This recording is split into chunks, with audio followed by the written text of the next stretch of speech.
Okay, so we're going to do a follow-up on this Pitster Pro 110 SS. Now that I got some more time on it, I've done 6-part series so far. This will be part 7, update with some time in the dirt on it. It definitely doesn't have power to go ripping around in soft dirt a whole lot, especially on any grades or hills. The Starcross tire definitely helped this thing. As I've mentioned before, the stock tires are junk.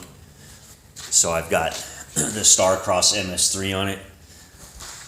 But if you really want to rip this thing, I'd say you're going to have to put the T-Bolts T-Bolt USA has the 114 big bore kit with the roller rocker race head and all that. I think they're temporarily out of stock. As soon as they get them in, I'm going to put one on this thing so it's got a little more get up and go. If you could make this thing quiet enough, it would be actually a really good like campground bike to take camping and go cruising around down a lake or whatever. But I don't know if they make any inserts or mufflers for these things. This thing's way too loud to really have at a campground. As before, I talked about the shock upgrade in the back with the Fast Ace. I still really haven't come across upgraded forks that I want to get for this thing. Get the front end up a little bit. These forks are pretty primitive. You get in some rough stuff and they're just not going to do a whole lot for you. But other than that, this thing's been holding up really good. Again, on the build of it, I Loctited everything. Nothing's come apart on it. I've got the filter wears, or the outer wears filter bag off right now just for some cleaning. But running that filter bag made by outer wears you can get from T-Bolt USA, it keeps the filter actually spotless.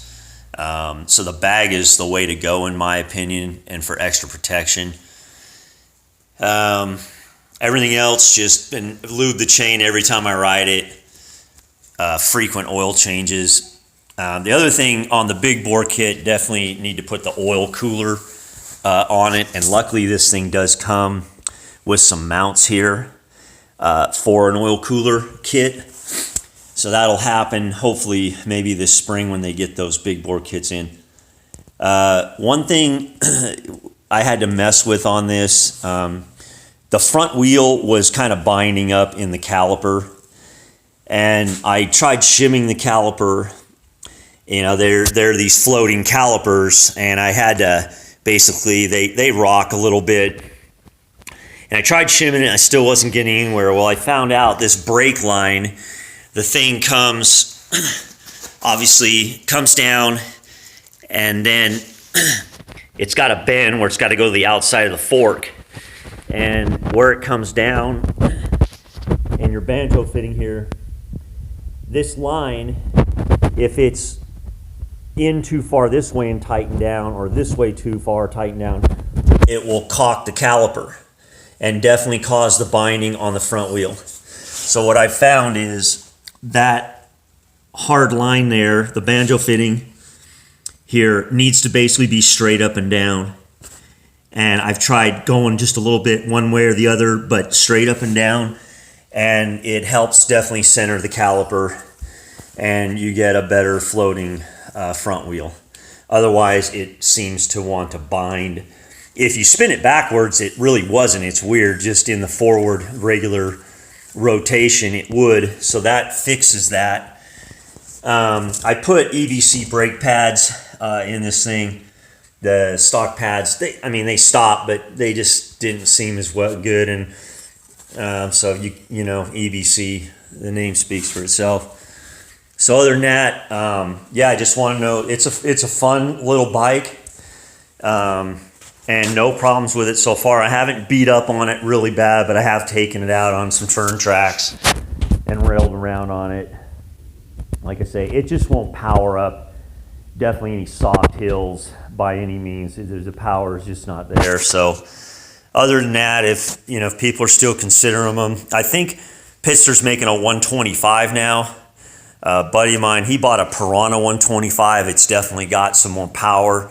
So if you didn't want to have to be upgrading like a big bore or anything, you might want to just look at Pitster's 125 or the Piranha. But this thing being small and the 4-speed auto clutch is good if you got somebody that you want to be able to ride it that doesn't know how to shift and stuff, which I did. The wife, she can learn to kind of ride on this thing, and it's fun. It's just another little project. So those are really the only things. That front brake issue was bothering me. The little bit of binding, you could feel it riding it, and obviously you want everything to be right. So that was kind of like my last issue, and hopefully I'm going to find some upgrade triple trees and a little bit longer travel fork for this thing. And then with the big bore kit, this thing will be really dialed.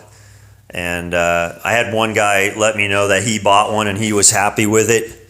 So I'm glad he was stoked. He said he looked at the videos, and I'm just hoping that anybody considering these things, these reviews, help them out. Because I kind of had to roll the dice when I got mine. So the other thing I think I should mention is I bought the Tusk air fuel adjuster, a screw that you take the stock screw out because it's underneath and you can't get a screwdriver in here. Well, it's too long, and you'll have to grind your fins off for that thing to clear. It's got a little knob on it, and there's no clearance for it. So they make another flex piece that goes in there, and then there's a flex piece that comes out, I think, on the other side, and it's got a knob to adjust your air fuel. I've got a little 90-degree screwdriver thing that I've got mine kind of dialed in now. But definitely don't get that Tusk.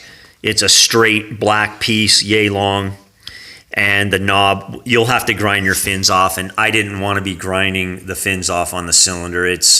I want as much cooling effect as I can get on this thing. So that was the other important thing, upgrade that didn't seem to work, that you're not going to know until it's one of the things you buy and you realize it's not going to work.